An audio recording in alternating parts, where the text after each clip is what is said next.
Isang ordinaryong empleyado na nagngangalang Takero ang hindi na nasisiyahan sa paulit-ulit na takbo ng kanyang buhay. Kahit may maayos siyang pamumuhay ay nararamdaman niya minsan na parang may iba pa siyang gusto. Ilang sandali lang pagkabukas niya ng TV ay bigla na lang siyang kinuha ng isang Diyos. Ipinakita nito sa kanya ang mundo na tinatawag na Madeus na hindi pa din umano naayos kahit anong gawin nito. Kaya kailangan na umano itong may ipadala dito para iligtas ang mundo na ito at si Takero ang kanyang napili. Para maisagawa ni Takero ng maayos ang kanyang misyon ay binigyan siya ng maraming espesyal na abilidad katulad ng paggamit sa mahika, scouting skills para mapadali ang pangungulekta niya ng mga materyales na pwede niyang pagkakitaan at marami pang iba. Hindi naman niya nakalimutan na humiling na din ng cute na makakasama. Binigyan din siya ng handy bag para dito niya mailalagay ang mga nakolekta niyang mga materyales. Nang ipapadala na siya sa Madeus ay dito lang sinabi ng Diyos na baka iba sa inaasahan niya ang cute na partner na hiniling niya. Sinubukan niya pang magreklamo pero wala na din siyang nagawa pa. Pagkadating niya ng Madeus ay napagpasyahan niya na maghanap muna ng lugar kung saan naninirahan ng mga tao. Makalipas lang din ang ilang minuto na paglalakad ay may natanaw na siyang nayon. Pero naisip niya na hindi siya pwedeng magtungo dito na walang dalang mahalagang bagay na pwede niyang pagkakitaan. Kaya gamit ang kanyang scouting skills ay nangolekta muna siya ng mga halaman o anumang bagay na may halaga. Nire-representa ng iba't ibang simbolo ang bawat uri din ng mga materyales.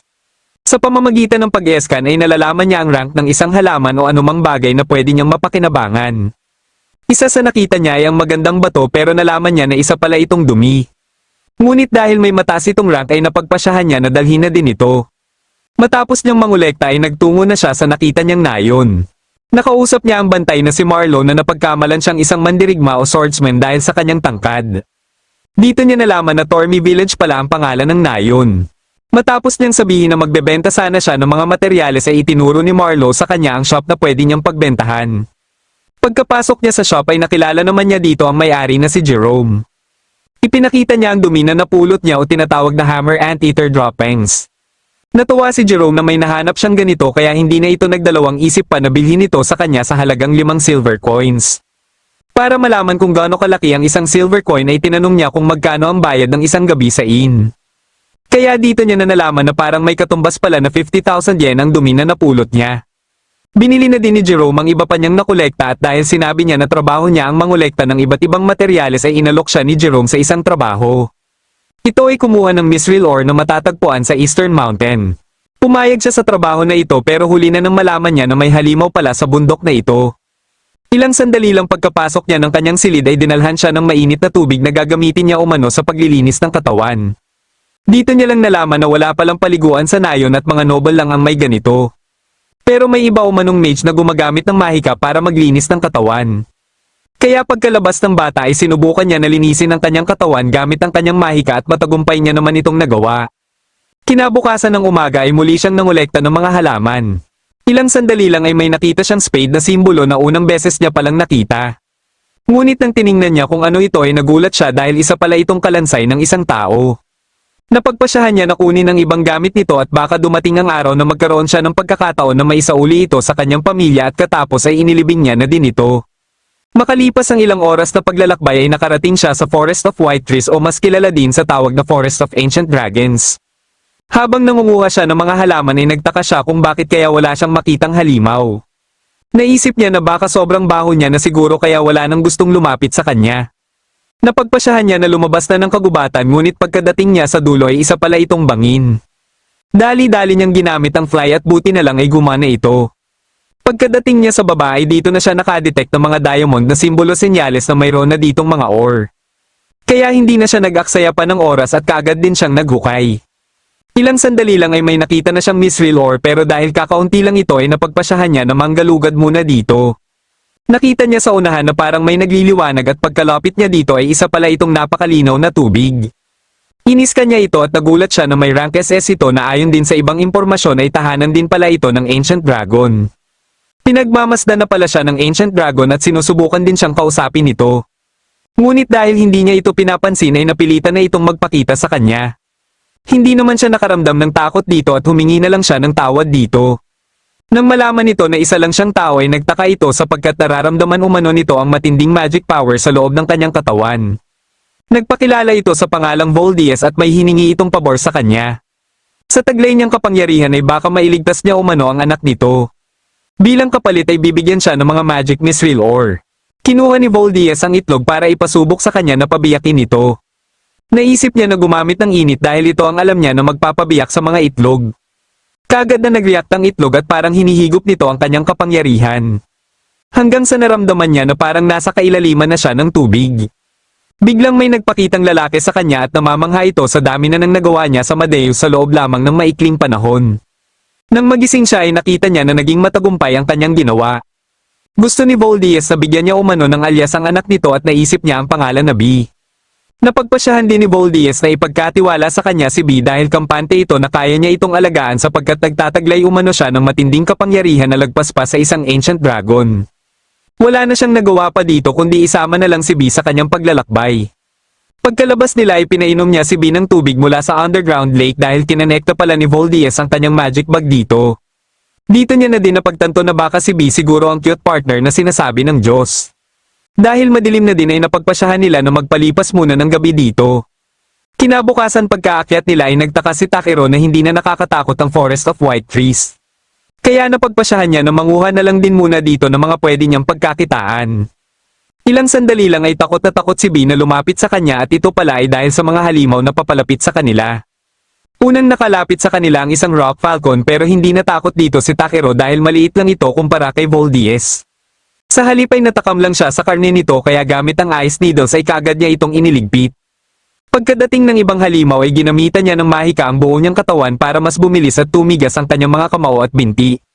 Dahil dito ay sapat na ang tig-iisang atake para pabagsakin ang mga halimaw. Ang problema ay marami pa pala ang mga halimaw na nasa paligid kaya pinilit ni B na dalhin si Takiro sa taas. Para hindi ito mahirapan ay pinagaan ni Takiro ang kanyang katawan. Ngunit bigla siyang nabitawan ni B at buti na lang ay nakayanan kahit papano ng kanyang katawan ang impact ng kanyang pagkabagsak. Nagpatuloy sila sa paglalakad pabalik ng Tormy Village hanggang sa mapansin ni B ang hawak-hawak niyang kahoy. Isa ito sa laman ng kanyang bag na sanga ng legendary tree na tinatawag na Yggdrasil. Bigla itong binugahan ni B at nagbago ang hitsura na ito na para ng staff ng isang makapangyarihang salamangkero. Ilang sandali lang ay may narinig silang tunog sa di kalayuan na parang tunog ng isang halimaw. Dali-dali naman itong nilapitan ni B at ito pala ay isang elf na nanghihina na. Gutom na gutom pala ito at ang narinig nilang tunog ay galing lang sa tiyan nito. Humingi ito ng tubig na kagad namang binigyan ni Takiro at dahil may baon si Takiro ay pinakain niya na lang din ito sa elf. Nang maging maayos ang pakiramdam nito ay umalis din ito kagad dahil nagmamadali umano siya. Nang makalabas na sila Takiro sa kagubatan ay sakto namang may napadaan na karwahe. Dahil papunta din sa Tormy Village ang mga ito ay napagpasyahan nila na sumabay na lang. Makalipas lang din ng isang araw na biyahe ay nakarating na din sila sa Tormy Village. Kagad siyang nagtungo sa shop ni Jerome para ibigay ang Misril Ore at para na din patingnan ang ibinigay sa kanya ni Voldias na Misril Magic Ore. Nakilala naman kagad ito ni Jerome kaya dito niya na nalaman na napakalaki pala ng halaga nito. Dahil dito ay mas lalo lang namangha si Jerome sa kanyang talento sa pangungulekta. Kaya pinayuhan siya nito na dapat umano'y magtungo siya sa Bilkane. Isa itong syudad kung saan mas marami siyang makukuhang impormasyon at may Adventurers Guild din dito. Dahil gusto din niyang maglakbay ay nagkaroon siya ng interes na sumali sa Adventurers Guild para habang naglalakbay siya para sa mga quest ay napagkakakitaan din niya ito. Bigla niyang naalala ang Misril Magic Ore na hindi nabili ni Jerome. Gusto niya na mapakinabangan ito ng nayon kaya nang maalala niya si Marlo ay napagpasyahan niya na gawin itong magic tool na makakapagpalabas ng barrier sakaling may magtangkang umatake sa nayon. Kinabukasan ay nagtipon-tipon ng mga taga-nayon para makapagpaalam siya sa mga ito. Ibinigay niya kay Marlo ang magic tool at nang malaman ni Jerome na dito niya inilagay ang Misril Magic Ore ay dali-dali siyang umalis para hindi na ito magkaroon ng pagkakataon na ibalik pa sa kanya ang Magic Ore. Makalipas ang ilang oras na paglalakad ay may nakasalubong silang malaking alimango. Nang malaman ni Takiro na pwede itong makain ay natakam na naman siya kaya naghanda siya para labanan ito. Ngunit inunahan siya ni B na madali lang ding pinabagsak ang alimango. Dumating din dito ang dalawa pang alimango na parehas lang din nilang natalo kagad. Pagsapit ng gabi ay ito kagad ang kanilang niluto kaya napasarap ng sobra ang kanilang hapunan. Pagkadating nila sa Bilkane ay dumaan muna sila sa inspection bilang pagsunod sa patakaran ng syudad sa mga gustong pumasok. Ginamitan siya ng Avarice para malaman kung may kaina-hinala sa kanya. Bagamat walang nakita ang mga ito na kaina-hinala sa kanya ay nagtaka naman sila sa kanyang Blessing of the Dragon. Dahil dito ay pinalabas niya si B at buti na lang ay hindi ito ipinagbawal. Pinalagyan lang ito sa kanya ng tag bilang patunay na pagmamayari niya ito. Nang makapasok na siya sa syudad ay kaagad din siyang dumiretso sa Adventurers Guild para magparehistro. Inasikaso siya dito ng receptionist na si Ariana at dahil kailangan niyang magpakita ng katibayan na may karanasan na siya sa pakikipaglaban ay inilabas niya ang alimango na tinalo nila kahapon. Dahil dito ay nakuha niya ang atensyon ng ibang adventurer at isa na dito ay si Wade. Ginamitan siya nito ng avarice at dahil kulay asul ang nakita nitong kulay sa kanya ay nalaman nila na nagsasabi talaga siya ng totoo. Napansin na din ng ibang adventurer si B kaya naisip nila na hindi siya ordinaryong gatherer lang. Dahil sapat na ang mga katibayan na iprenesenta niya kay Ariana ay matagumpay siyang nakapagparehistro sa guild bilang isang F-rank adventurer. Katapos niya dito ay pinuntahan naman niya ang pamilya ng Kalansay na nakita niya nung isang araw na nagngangalang Beloria para ibalik sa mga ito ang mga nakuha niyang gamit. Nang mapansin niya ang kalagayan ng ama ni Beloria ay naalala niya ang rason bakit nito kinuha ang job at ito ay pambili ng gamot para sa kanyang ama. Dahil dito ay napagpasyahan niya na pagalingin ito gamit ang kanyang healing spell. Lumipas ang kalahating buwan ay marami na din siyang mga naging kaibigan katulad sa A-rank adventurer na si Clay. Napag-usapan nila ang tungkol sa kanyang healing spell dahil nabalitaan pala nito ang pagpapagaling niya sa ama ni Beloria na walang bayad.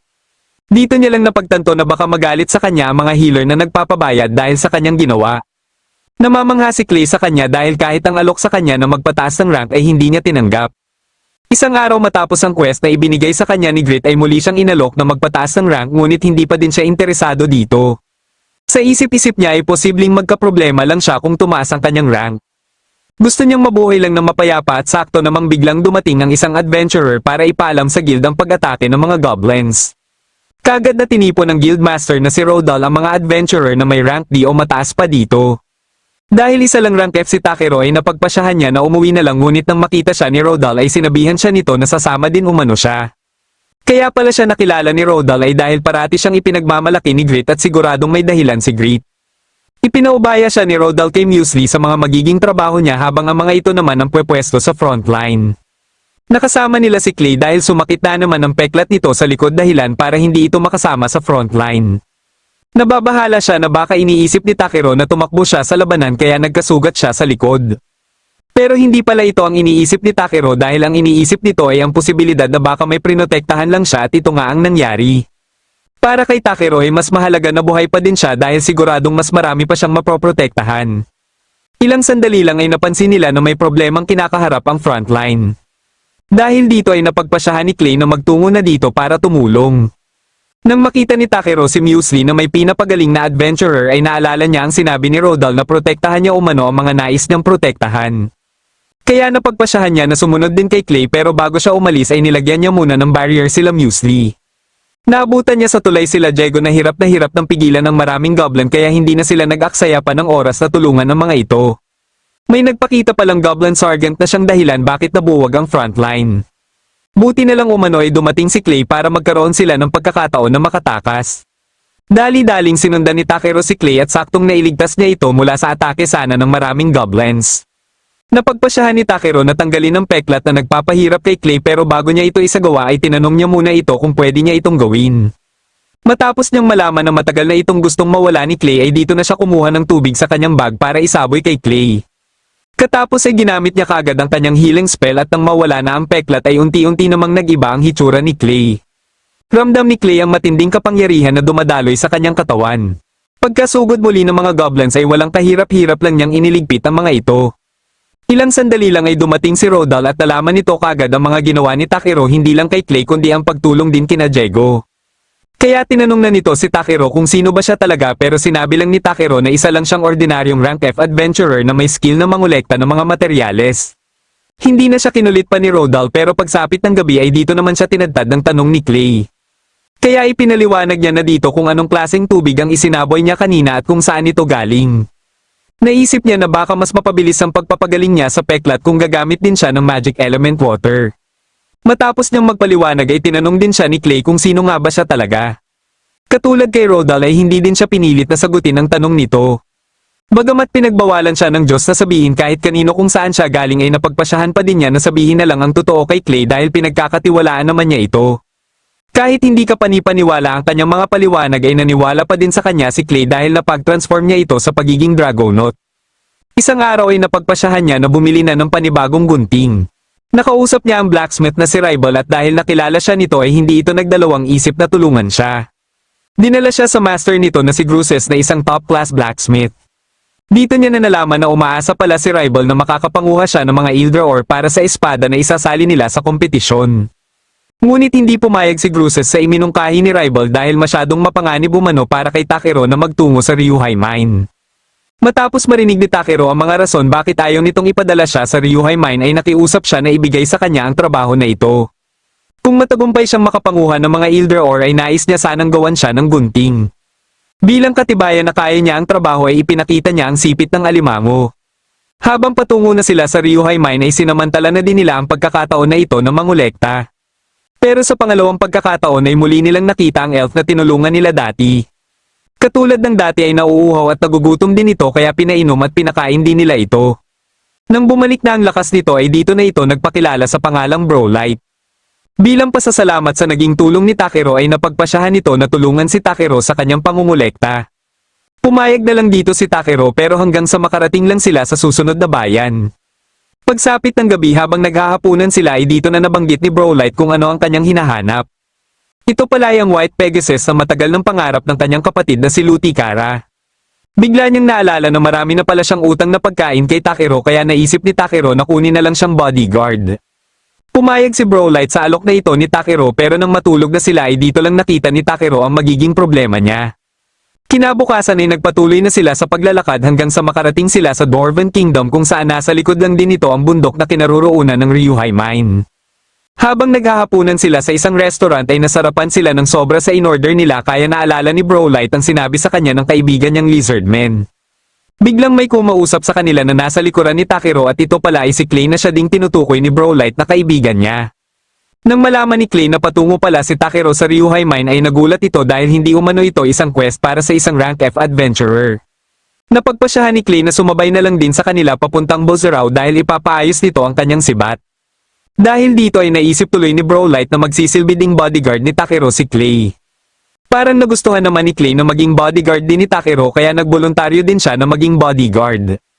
Kinabukasan habang pumipila na sila papasok ng Bozrao ay tinawag sila ni Clay dahil kilala pala ni Clay ang hari dito. May malaking utang na loob pala ang mga dwarves kay Clay matapos niyang maitaboy ang demon na ng alipin sa mga dwarves. Bilang pagpupugay ay pinagawan siya ng estatwa pero hindi niya maiwasan na ikahiya ito. Kaya pagkapasok nila ng palasyo ay kaagad siyang nagreklamo sa hari na si King Zorowadin. Ibinigay ni Takero dito ang sulat na dala niya galing kay Gruses na personal din itong kilala. Ipinaalala naman nito kay Takero ang tungkol sa maraming demon sa Ryuhai Mine pero dahil magsisilbing bodyguard din si Clay ay pumayag ito na pasukin nila Takero ang minahan. Ito ay para na din matuklasan nila ang rason bakit bigla na lang dumami ang mga halimaw dito. Nagsilbing gabay nila si Zanbo at pagkapasok nila ng minahan ay may nakalaban kaagad silang mga halimaw.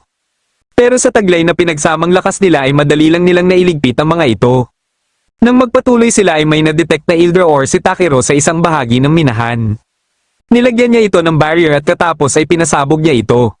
Pero hindi pala mga Eldraor ang makikita nila dito kundi mga Eldrite na mas nakakamangha pa kumpara sa Eldraor.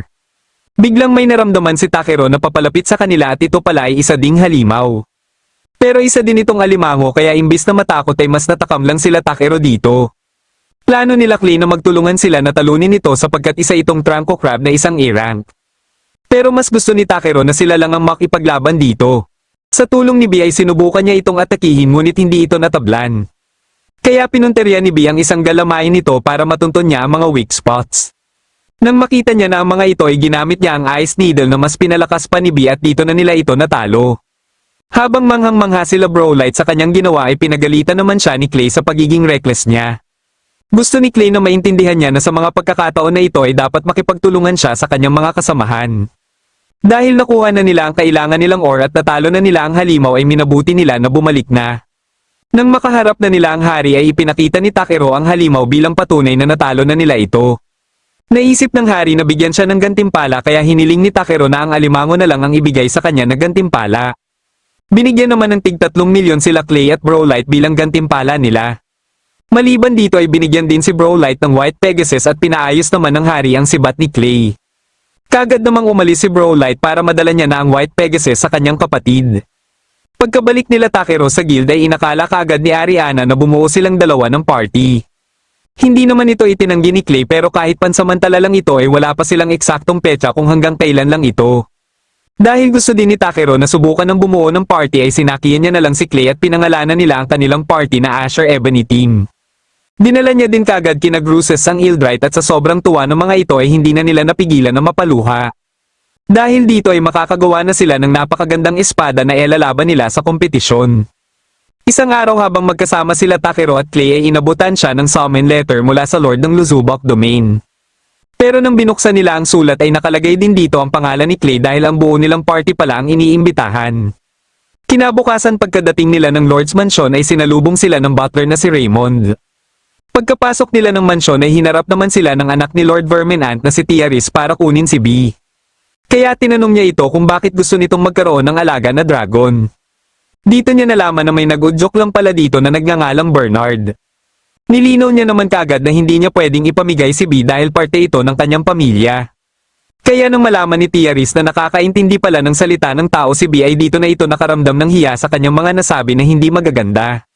Nalaman ni Takero na isa din pala sa rason bakit gusto ni Tiaris na magkaroon ng dragon ay dahil sa kanyang ina. Biglang dumating dito si Lord Verminant at dito na nalaman nila Takero ang rason bakit sila ipinatawag. Nais pala nito na pagalingin din ni Takero ang asawa nitong may sakit na si Muleteria dahil nabalitaan din nito ang ginawa ni Takero sa ama ni Beloria. At kaya gusto umanong magkaroon ng dragon ni Tiaris ay para may makakasama ang kanyang ina sakaling bumalik na siya sa pag-aaral. Sumama sila sa kwarto kung saan nagpapahinga si Muleteria para masuri ito ni Takero. Pagkapasok nila dito ay naramdaman kagad ni Takero ang masamang aura ng buong kwarto. Gusto niya sanang pabuksan ng ilaw ngunit hindi pala ito pwede para kay Muleteria kaya hindi na siya nagpumilit pa. Gamit ang scan ay nakita niya ang iba't ibang sakit na nararamdaman nito. Bagamat kaya niyang pagalingin ang iba sa mga ito ay hindi naman siya sigurado kung kaya din niyang matanggal itong Ivor Poison dahil wala siyang impormasyon tungkol dito. Kinumpirma niya muna kay Lord Verminant kung magtitiwala ba ito sa kanya at ang kinumpirma na Lord Verminant ang buong tiwala nito sa kanya ay una niyang pinagaling ang mata ni Muleteria. Dahil naging matagumpay siya dito ay dito niya nakinuha ang kanyang staff para linisin ang buong kwarto. Katapos ay niyaya niya si Verminant na makausap ito sa ibang silid para masabi niya ang tungkol sa Ivor Poison na kumakalat sa katawan ni Muleteria. Kagad namang naintindihan ni Verminant ang gustong sabihin ni Takero sa posibilidad na may nagsasadya na lasunin ng kanyang asawa. Ang problema ay wala itong antidote dahil sinaunang lason itong Ivor Poison. Pero baka may mahanap silang clue kung paano makakagawa ng antidote sa mga libro na tinipon ng mga ninuno ni Verminant kaya kagad nilang tiningnan ang mga libro. Gamit ang Bosca ay madaling nahanap ni Takero ang libro na may mga impormasyon tungkol sa Ivor. Nabanggit dito ang malaking lawa at malaking bato na anyong kabayo na saktong alam ni Clay kung saan matatagpuan. Ito ay sanayo ng Ashet na aabutin ng 5 araw na paglalakbay kung sasakay sila ng karwahe. Hindi na sila nag-aksaya pa ng oras at kagad na naghanda sila Takero para magtungo dito. Bago sila umalis ay naglagay si Takero ng mga magsisilbing proteksyon kay Muleteria sakaling may gawing hindi maganda ang nagtatangka sa buhay nito habang wala sila. Nagmamadali namang lumapit sa kanya si Tiaris at ito pala ay para humingi ng tawad sa kanya. Kaya sinamantala niya na din ang pagkakataon na ito na turuan si Tiaris kung ano ang mga dapat muna nitong gawin sakaling mang may sumubok na mag-udyok dito. Pagkaalis nila ay gumamit si Takero ng mahika para mas bumilis ang kanilang paglalakbay. Nang makarating na sila sa nayo ng Ashet ay napansin ni Clay ang laki ng pinagbago dito simula nung huli siyang mapunta dito. Dumiretso sila sa lawa at kahit ito ay malaki na din ang pinagbago. Ilang sandali lang ay may lumapit sa kanila ng mga residente ng nayon at kitang-kita sa mga mukha ng mga ito ang takot. Kaya kagad na kinausap ni Takero ang mga ito at nilinaw niya na mga adventurer sila mula sa Bilkane. Dito lang kumalma ang mga ito at sumama sila sa mismong nayon para alamin kung ano ang nangyari bakit nangangayayat silang lahat. 10 buwan ang nakakaraan ay bigla na lang umanong nagbago ang kulay ng lawa na parang sinumpa ito. Kahit ang balon ay hindi na din nila mapakinabangan dahilan para mahirapan sila sa tubig. Pero isang araw ay dumating ang mga ngalakal na si Engek at inalok sila ng tubig kapalit ng bulaklak na nasa gilid ng lawa na tinatawag na Flower of God. Dahil sekreto ang kinaroroonan nito ay tanging mga taga-nayon lang ang may alam papunta dito. Pumayag sila sa alok ni Engek pero ang problema ay hindi sapat ang mga tubig para sa kanilang mga pananim dahilan para magkulang na din sila sa pagkain. Naisip kagad ni Clay na itong Flower of God marahil ang hinahanap nilang Ivor Flower. Pero napagtanto din ni Takero na masamang tao itong si Engek at niloloko lang nito ang mga taga-nayon. Kahinahinala na nagkataon lang ang biglaang pagdating nito para mag-alok ng tulong at isa pa ay nalaman niya din kanina na sinadyang rumihan ang lawa. Sinisigurado ni Takero na magbabayad si Eng-8 sa panloloko nito sa mga taga-nayon. Inutusan niya si B na gamitin ang spirit spell para magpaulan. Katapos ay nilinisan naman niya ang mga residente ng nayon at inayos ang kanilang mga tahanan. At dahil pare-parehong mga gutom ang mga ito ay ipinagluto niya na din ang mga ito ng makakain. Katapos nilang kumain ay nakiusap sila kung pwede silang makahingi ng Flower of God. Pagsapit ng gabi ay bigla namang nag-alarm ang barrier na iniligay ni Takero, senyales na may gustong lumapit kay Muleteria na may hindi magandang intensyon. Nang makita ni Tiaris kung sino ito ay hindi siya makapaniwala na si Bernard pala ito. Sinubukan pa siyang utuin ito pero buti na lang ay dumating din kagad dito sila Verminant. Kinausap silang dalawa ni Verminant at dito na sinubukan ni Verminant na subukan kay Bernard ang tubig na parating inihahanda nito para sa kanyang asawa. Base sa naging reaksyon nito ay dito na nila nalaman na ito pala ang salarin kaya kagad nila itong ipinadakip. Nakita naman ni Raymond ang sulat sa mga gamit ni Bernard kaya nalaman din nila na sinusuportahan ito ng makapangyarihang organisasyon. Kasalukuyan namang nasa Asheth Village si Eng-8 para kunin ang supply. Nalaman niya sa isang residente na ginagabayan ng elder sila Takero sa secret base at dahil nalaman din niya na alam na ng buong nayon ang kanyang panloloko ay binago niya kagad ang kanyang plano. Pagkadating nila Takero sa kinaroroonan ng Flower of God ay nakita din nila dito ang estatwa ng kabayo na eksaktong tinutukoy sa libro. Iniska ni Takero ang mga bulaklak at nabasa niya ang Divine Beast kaya sinabi na din ng elder na si Hovaltnir umano ang kanilang guardian deity na siyang nagligtas sa kanilang mga ninuno mula sa Lake Demon. Matapos makakuha ni Takero ng bulaklak ay bigla namang may tumawag sa kanila dahil sa nangyayari sa nayon. Dali-dali silang bumalik at naabutan nila na nasusunog na ang mga kabahayan. Sinubukan nilang apulahin ang apoy pero huli na ang lahat. Nalaman nila na si Eng-8 ang may kagagawa nito at ang problema pa ay nawawala din si Gonza. Kinuha pala ito nila Eng-8 kaya kagad silang hinanap ni Takero.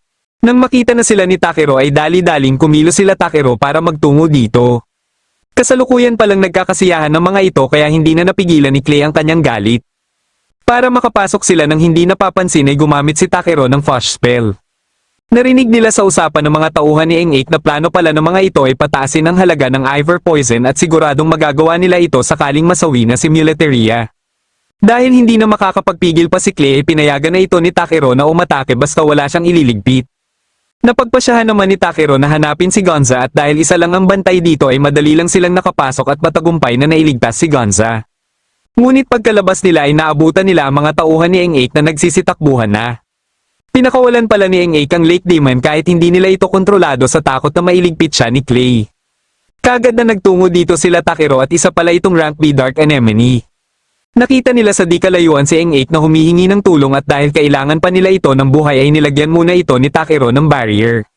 Katapos ay tinulungan nila si Clay gamit ang Ice Breath para pansamantalang hindi makagalaw ang halimaw. Dali-dali naman itong inatake ni Clay pero nagawa pa itong makaatake kina Takero. Bago mahulog sa lawas si Takero ay nagawa pa niyang maihagis si Gonza kay B. Akala ni Takero ay ito na ang kanyang katapusan ngunit bigla na lang siyang iniligtas ni Hovaltnir. Pagkababa nila ay dito lang nalaman ni Takero na siya lang pala ang nakakakita at nakakarinig kay Hovaltnir. Matapos nilang maibalik sa nayon si Gonza ay sinubukan ni Takero na lumikha ng teleportation gate pabalik ng Bilkame at matagumpay niya naman itong nagawa. Kagad silang lumikha ng antidote at dahil dito ay natanggal na din nila sa wakas ang lason sa katawan ni Muleteria. Katapos ay muli silang bumalik sa nayon ng Asheth para tulungan ng mga ito kung paano nila mapapakinabangan ng mga Rides Fruit. Pagkabalik nila ng Bilkame ay muling nagpakita sa kanila si Hovaltnir pero sa pagkakataon na ito ay nakikita na din ito ni Clay. Nag-transform ito sa anyong tao dahil napagpasyahan pala nito na sumama din kay Takero. Isang araw ay kinausap si Takero ni Great para pasalihin sa material gathering competition.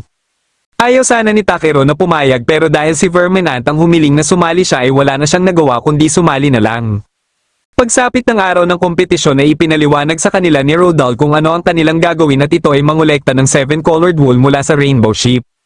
Maliban dito ay ipinaliwanag din niya ang mga patakaran ng kompetisyon. Dahil isa itong individual competition ay bawal silang magtulungan. Kaya pagkasimula ng kompetisyon ay si Hovaltnir muna ang nag-asikaso kay B. Habang ang iba ay nagsisimula na sa paghahanap ay minabuti naman ni Takero na dumaan muna sa library para kumuha ng impormasyon. Nang sapat na ang impormasyon na nakuha niya ay nagtungo na siya sa Sacred Mountain ng Tokorwana kung saan matatagpuan ang mga tupa.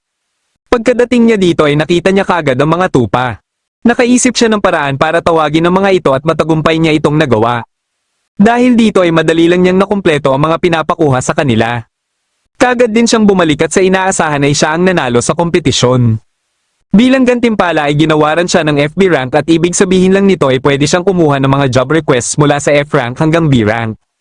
Pero dapat sundin niya pa din ang presyohan dahil kung ibebenta niya sa mas murang halaga ang mga may matataasang halaga ay posibleng makaapekto ito sa merkado.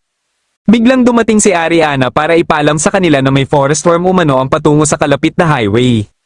Kaya sila Takiro na ang umasikaso dito pero nang makaharap na nila ito ay nakita nilang nakasakay dito si Brawlite. Kaibigan pala ito ni Brawlite at sinundo niya pa umano ito sa kanilang nayon para kay Takiro.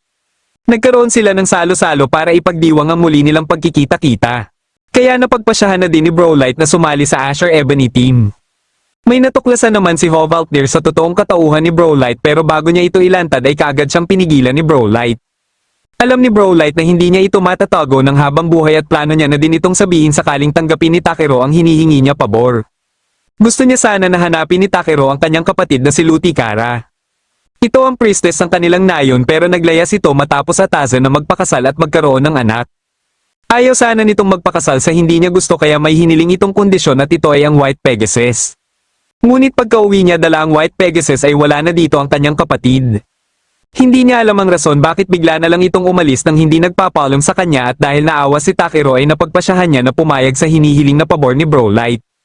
Hindi naman nagpaiwan sila Clay dahil isa na umano silang party. Kagad silang lumakad patungo sa Elf Village ngunit pagkadating nila dito ay pinaulanan naman sila ng mga bala ng pana. Dali-daling lumikha si Takiro ng barrier at nakilala naman ni Brawlite ang mga bala ng pana dahil ito ang ginagamit ng kanilang nayon. Bawal pala sa kanilang nayon ng mga tagalabas at kahit sinabi ni Brawlite na hindi magdadala ng panganib sila Takiro sa kanilang nayon ay hindi pa din siya pinakinggan. Sa halip ay tinawag pa nitong masamang nilalang si Hovaltnir na siyang ikinagalit naman ni Hovaltnir. Hindi siya papayag na palampasin ang pagkakataon na ito kaya dito na nalaman ng mga elf na isa pala siyang Diyosa. Matapos niyang parusahan ng mga ito ay kaagad namang humingi ng tawad ang mga ito sa kanya. Napatanong ang mga ito kung bakit umano siya naririto kaya si Takiro na ang nagpaliwanag. Matapos may ipakilala ni Takiro ang kanilang party ay dito na nagpakilala ang lalaking elf sa pangalang Lilkar. Nagboluntaryo ito na samahan sila patungo sa mismong tahanan ng mga elf.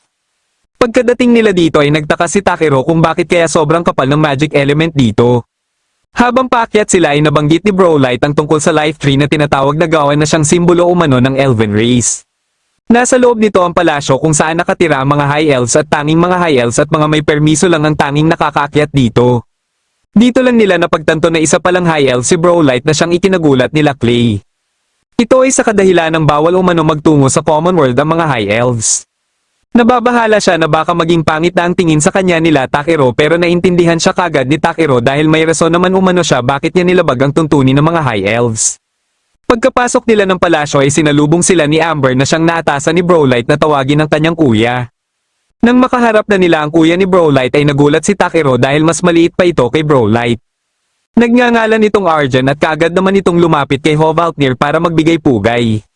Pagkalapit nito kay Takiro para makipagkamay ay napansin nito ang pagtataka ni Takiro sa kanyang laki. Dito na nalaman ni Takiro na sinumpa pala ang kanilang bloodline. Kahit si Brawlite ay hindi din nakaligtas sa sumpa dahil may pagkalalaki din pala ito. Natanong naman ni Takiro si Arjen kung bakit sobrang kapal ng magic element nila dito. Ayon kay Arjen ay nagsimula umano ito kalahating taon na ang nakakaraan. Napagpasyahan ni Takiro na ayusin ito kaya lumabas sila para maisagawa ito. Lumikha siya ng magic stone at pina-activate ito kay Arjen. Akala ng kanyang mga kawal ay mapanganib ito ngunit matapos itong ma-activate ni Arjen ay dito na unti-unting namipis ang magic element ng buong nayon. Dahil sa ginawa ni Takiro ay napagpasyahan ni Arjen na ipakita sa kanya ang ancient statement na matagal nang pinapasa sa mga high elves. Binasa ito ni Takiro kaya mas lalo lang namangha si Arjen sa taglay niyang kakayahan. Base sa pagkakaintindi nila Arjen sa statement ay silang mga high elves ang tinutukoy ng mga noble na maglalaho. Pero may ibang bloodline umano ang magbibigay muli ng pag-asa at naniniwala si Arjen na posibleng si Takiro ang tinutukoy dito. Pagsapit ng gabi ay tinanong ni Takiro si Brawlite tungkol sa sumpa. Nagboluntaryo naman si Amber na ipaliwanag ito at ito pala ay isang hindi kilalang chronic disease na kumakalat lang sa mga high elves. Pero mas lumala ito na parang ang buo na nilang lahi ang sinumpa dahil sa pagkasawi ng sanggol ilang araw lang ng kanilang pagkasilang. Isa pala sa mga sanggol na nabiktima ng sumpa ay ang anak ni Amber. Kinabukasan ng umaga ay iniharap si Takero ni Arjen sa kanilang reyna na si Melcaria. Napansin nito kagad ang kakaibang kulay ni Takero pero ang mas ikinagulat nito ay nang makita nito si B na nakilala nito kagad na anak ng isang ancient dragon. Nagpasalamat ito sa ginawa ni Takero sa magic element at base sa impormasyon na nakuha ni Takero ay may hinala siya na posibleng may nagising na mga halimaw dahilan para magbago ang magic element ng kanilang lugar. Nang makausap ni Takero sila Brawlite ay sinabi niya ang mga natuklasan niya matapos niyang iscan sila Arjen, Amber at ang Reyna. Pare-pareho silang may genetic disorders at nang malaman ni Takero na ang twin brother ni Amber ang kanyang asawa ay dito niya na nakumpirma na hindi talaga sinumpa ang mga High Elves kundi dahil ito sa inbreeding sa kanilang bloodlines. Sigurado siya na hindi siya ang tinutukoy na ibang bloodline kundi ibang elves lang din na nasa ibang lugar. Matapos marinig ni Brawlite ang mga sinabi ni Takero ay hindi niya na napigilan na mapaiyak. Labis ang kanyang tuwa na hindi pala talaga sila isinumpa. Ang problema ay matagal nang sinusunod ng mga High Elves ang tradisyon at hindi ito madaling buwagin. Naisip ni Takero na magpatulong kay Hovaltnir dahil baka pakinggan siya ng Reyna at ni Arjen sapagkat isa naman siyang Diyos. Napagpasyahan ni Hovaltnir na hanapin na lang ang Diyos ng mga Elves o si River Arena dahil siya dapat ang gumawa nito. Sinubukan nila itong hanapin kung saan-saan ngunit bigo sila na makita ito. Naisip naman ni Takero na mangalap muna ng impormasyon kaya nagtungo sila sa pinakamalapit na guild sa lugar at ito ay ang Deimos Guild. Pagkapasok nila dito ay hinarap sila ng guildmaster na si Sora. Napansin ni Takero sa mga job requests ang cat ear fungi na matatagpuan sa Kitu Hollow. Pero ayon kay Sora na simula nung kumapal ang magic element dito ay mahirap na itong hanapin. Dahil dito ay napagpasyahan nila Takero na magtungo dito para manggalugad at baka sakaling may makuha silang impormasyon dito tungkol kay River Arena. Sumakay sila kay Hovaltnir para mabilis silang makarating dito pero pagkadating nila dito ay nadatnan nila ang mga patay na mga halimaw. Sinubukan ni Brawlite na lumapit sa mismong kuweba ngunit pati siya ay nahirapan na makahinga. Hindi din nakaligtas si Clay kaya dali-daling nilinis ni Takero ang kapaligiran. Pero alam ni Hovaltnir na di magtatagal ay babalik lang din ang mahika na tinanggal ni Takero kaya pina-activate kagad ni Takero ang magic tool na ibinigay niya kina Brawlite at Clay. Para naman maprotektahan na din si Hovaltnir ng magic tool ay nagtransform siya sa maliit niyang anyo. Pagkapasok nila ng kuweba ay nakaharap nila ang mga halimaw na kailanman ay hindi pa nila nakikita. Sinubukan nilang labanan ng mga ito pero dahil sa sobrang dami ng mga ito ay napilitan sila na tumakbo muna. Ngunit napunta sila sa dead end kaya napagpasyahan ni Takero na gamitin na ang kanyang desperate barrier. Sa sobrang lakas nito ay nabago niya pati ang structure ng kuweba. Nagpatuloy sila sa paglalakad hanggang sa makarating sila sa altar kung saan tumutubo ang mga cat ear fungi. Pero ilang sandali lang ay nakaramdam sila na may paparating. Biglang may tumulong parang asido kay Brawlite dahil nasa taas na pala nila ang halimaw. Ang problema ay isa pala itong Keto Dark Slug na isang rank S na halimaw. Naisip ni Brawlite na tumakbo na lang sila pero base sa kahinaan ng halimaw ay alam ni Takero na kayang-kaya nila itong talunin. Dito na nagtransform si Clay sa kanyang Dragonaut form na ngayon lang din nakita ni Brawlite. Pinagtulong-tulungan nila itong labanan pero sa inaasahan sa isang rank S na halimaw ay hindi ito naging madali. Naisip ni Takero na posibleng gumagamit ito ng ibang pakiramdam dahil paniguradong hindi ito nakakakita. Kaya sinabihan niya si Brawlite na punteryahin ang antena nito at para hindi mapansin si Brawlite ay inatake niya ang ibang parte ng kuweba. Mabilis namang kumilos si B para atakihin ang halimaw ngunit hindi umubra ang kanyang atake. Dahil dito ay napilitan na si Takero na gamitin ang dala niyang asin kahit nanghihinayang siya ng sobra. Sinubukan pa ng halimaw na tumakas kaya dali-dali itong inatake ni Clay at dito na nila ito natalo. Nagpatuloy din sila kagad sa panggagalugad hanggang sa may bigla na lang malakas na hangin ang sumalubong sa kanila. Naramdaman kagad ni Hovaltnir ang nilalang na ito na nagpapakilala umanong Spirit King. Dahil dito ay naisip ni Takero na ito na siguro si River Arena. Nagtungo sila sa lugar kung saan nararamdaman ni Hovaltnir ang kinaroroonan ni River Arena at ito ay sa Nibra Valley. Hindi nila inaasahan na dito din pala nila makikita ang kapatid ni Brawlite na si Lutikara. Natuwa si Takero na sa wakas ay natupad na din nila ang hiling ni Brawlite pero nagulat sila nang bigla na lang magsuntukan ng mga ito. Ilang minuto ding nagsapakan ng mga ito hanggang sa magutom si Hovaltnir. Dahil dito ay napagpasyahan ni Takero na magluto at nang marinig siya ni Brawlite ay dali-dali itong naglinis ng kanyang katawan dahil tutulong umano siya sa pagluluto. Dito nagkaroon ng pagkakataon si Takero na makausap si Lutikara. Natuwa ito na malaman na nagkaroon pala ng maraming kaibigan si Brawlite. Pagsapit ng gabi ay pinagsalusaluhan nila ang mga niluto ni Takero. Nilapitan si Takero ni Lutikara at ipinakilala nito sa kanya ang kayamanan umano nito na si Tilway. Ito pala ang rason bakit ayaw nang bumalik ni Lutikara sa kanilang lugar. Dito na din naikwento ni Lutikara ang lahat na tungkol sa kanila ni Brawlite. Kaya dito lang din naintindihan ni Takiro ang parehong nararamdaman nila Brawlite at Lutikara. Kinabukasan ng umaga ay nagpatuloy sila sa paghahanap kay River Arena at sa wakas ay natagpuan na nila ito. Pero hindi ito makita ni Clay kaya hindi nito alam ang mga nangyayari. Hindi na din sila nag-aksaya pa ng oras at kaagad din silang bumalik sa Elf Village. Ipinakita ni Lutikara sa lahat na nagsilang siya ng malusog na bata. Bagamat natutuwa sa kanya ang Reyna at si Arjen ay hindi naman nagustuhan ng mga elders ang paglabag niya sa matagal ng tradisyon ng kanilang pamilya. Dito na nagpakita sa kanila si River Arena para linawin sa kanila kung ano ang ibig sabihin ng Ancient Testament na iniukit nito. Bagamat sinabi niya na pangalagaan nilang mabuti ang kanilang bloodline ay hindi ibig sabihin nito na iwasan nila ang ibang bloodline. Alam ni Takiro na kaya na itong ayusin ni River Arena kaya hindi na din sila nagtagal pa dito. Kinabukasan mismo ay napagpasyahan nila na bumalik na ng Bilkame dahilan para hindi maiwasan ni Brawlite na malungkot. Kahit nag-iiyak na ito ng sobra ay hindi pa din nagbago ang isip ni Takiro dahil marami nang nagawa si Brawlite sa kanila at isa pa ay kailangan pa nilang mag-report sa guild na natapos na nila ang job request. Pagkadating nila ng Bilkame ay nakuha na din ni Takiro ang kanyang gunting kaya muli siyang nangolekta ng mga materyales. Dito na nagtatapos ang huling episode ng A-Gatherer's Adventure in Isekai Season 1. Kung nagustuhan mo ang ating kwento ay huwag kakalimutang mag-like at mag-subscribe na din para malalaman mo kagad kung may bago akong video.